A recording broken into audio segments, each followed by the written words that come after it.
Welcome, my friends of art prints, especially Japanese prints. I'm Dieter, I'm your host today, and I'm the owner of a little family company. And we've sold Japanese prints, but also other art prints in weekly online auctions since 2001. And we produce these videos always centered around art prints, printmaking, printmakers. And today I want to talk about an American printmaker, American-Japanese, not so well known in Europe, about Bertha Lum. Bertha Lum was born in 1869 I think in Pennsylvania, and she died in 1954 in Italy. And she's famous for woodblock prints, but also for etchings. And her art is a kind of mixture of Japanese prints, Japanese old ukiyo-e printmaking, ukiyo-e tradition, and Western Art Nouveau, which was so popular around the turn of the century. Her prints today are rather rare and also expensive, and that has a specific reason. Many of her original prints, but also the wooden blocks, they were destroyed during the Great Kanto earthquake of 1923 in Japan. Today her prints are in major museums, like for instance the Achenbach Foundation or the Library of Congress. But let's begin at the beginning. Well, she was born in 1869 in Iowa. Oh, I have to correct myself. In Iowa, not in Pennsylvania. And she studied art for 5 years. And also during her studies, she discovered Japanese woodblock prints. In 1902, Bertha Lum She married a lawyer, and they went on a honeymoon trip of 7 weeks, and that honeymoon trip took them to Japan. So I assume it was Bertha who had the major influence on the destination, because at that time she already had discovered her love for the Japanese culture and the Japanese arts. Well, the stay in Japan regarding the old art of ukiyo-e, of Japanese printmaking, was a little bit disappointing for her, because at that time Japanese printmaking was commercially down. It had been replaced by photography and lithographs, and the few companies that were still alive, they produced mainly reproductions of old ukiyo-e by Hiroshige, Utamaro, and such artists. But during the final days of their 7-week honeymoon in Japan, Bertha Lum discovered an old ukiyo-e publishing company.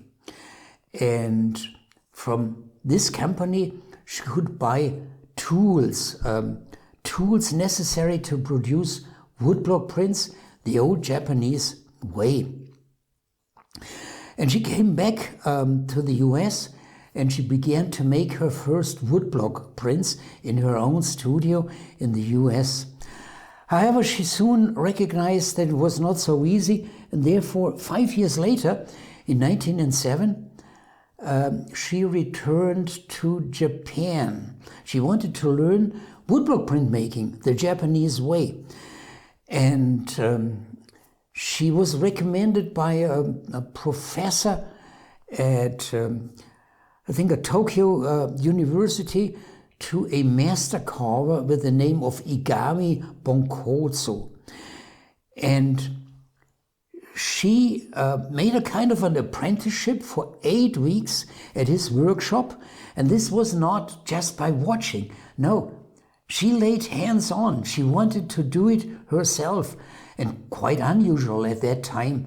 I mean, early 20th century woman in Japan being shown by 12-year old apprentices how to make a woodblock.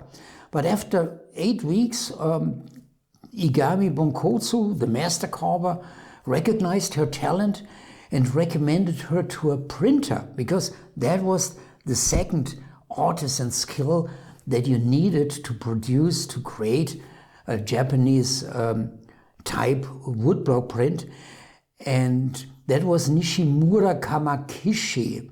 And she stayed with his workshop for another 4 weeks and learned how to print the Japanese way. Well, then she came home and began producing woodblock prints, but she recognized, she had learned that in Japan, the advantages of this teamwork idea of old Japanese ukiyo-e printmaking. By teamwork, I mean, well, you have the artist, he just makes the design, you have the carver, he carves the blocks, and you have the printer, and he prints the final product. So in 1911, she returned to Japan, and she hired carvers and printers. She basically established her own workshop in Tokyo. Let me now talk about this, well, the woodcuts of Bertha Lum. I already mentioned it's a kind of mixture of old ukiyo-e and Art Nouveau. You see here in the background one example. We have it in the current auction. I will talk a little bit about that one a little bit later towards the end of this video. The woodcuts made by Bertha Lum, they express her fascination for this exotic Japanese culture. Favorite subjects, landscapes. She often shows children, and many of her prints, they have a kind of an eerie light. You often see lanterns in her print design. And from these lanterns comes this light, a little bit eerie. So these woodblock prints by Bertha Lum always have a certain sense of magic, you can say.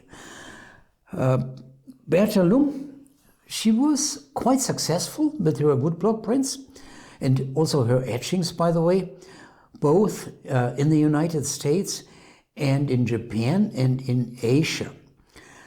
In 1912, she was accepted for the 10th exhibition at Ueno Park in Tokyo, and it was not only unusual that a foreigner was accepted for this exhibition, she was the only woman. She also had solo exhibitions in Chicago and in New York, and successful exhibitions. Her prints achieved high prices. Her prints sold well, both in the USA and in Asia. Later also in China, not only in Japan, and therefore I say Asia. Well, China, that takes us to the next paragraph, you can say. In 1922, Bertha Lum went to Beijing, and there she learned the Chinese way of making woodblock prints. This is a little bit different, very similar, but a little bit different from the Japanese method. The Japanese originally had learned woodblock printmaking as a way to produce books and images from the Chinese, and then refined it considerably.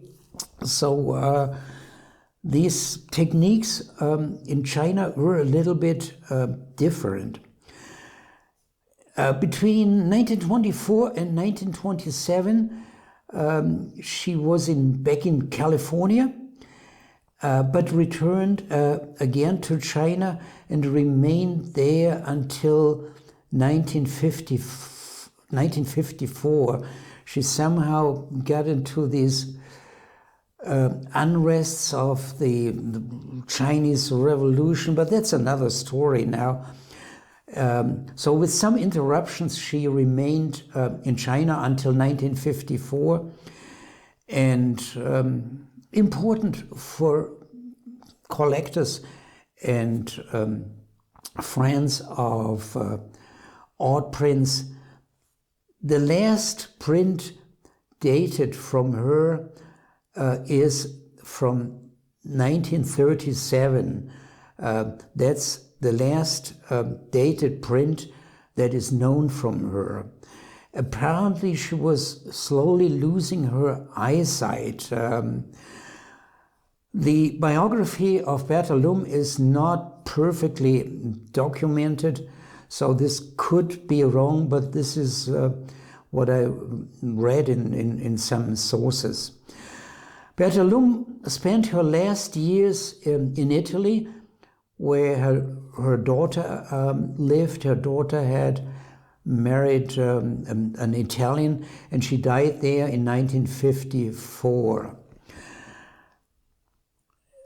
Bertha Lum, her prints today are famous, and well, she was, during her lifetime, she was honored with many important exhibitions. For instance, in 1915, the Panama Pacific International Exhibition. Then in 1919, an exhibition, Etchings and Block Prints at the Art Institute of Chicago. And today her works are in the Library of Congress, in the Metropolitan Museum of Art, in the, at the Auerbach Foundation in San Francisco, and in many, many other museums. In our current auction, number 1705, yeah, this is a Shinhanga auction.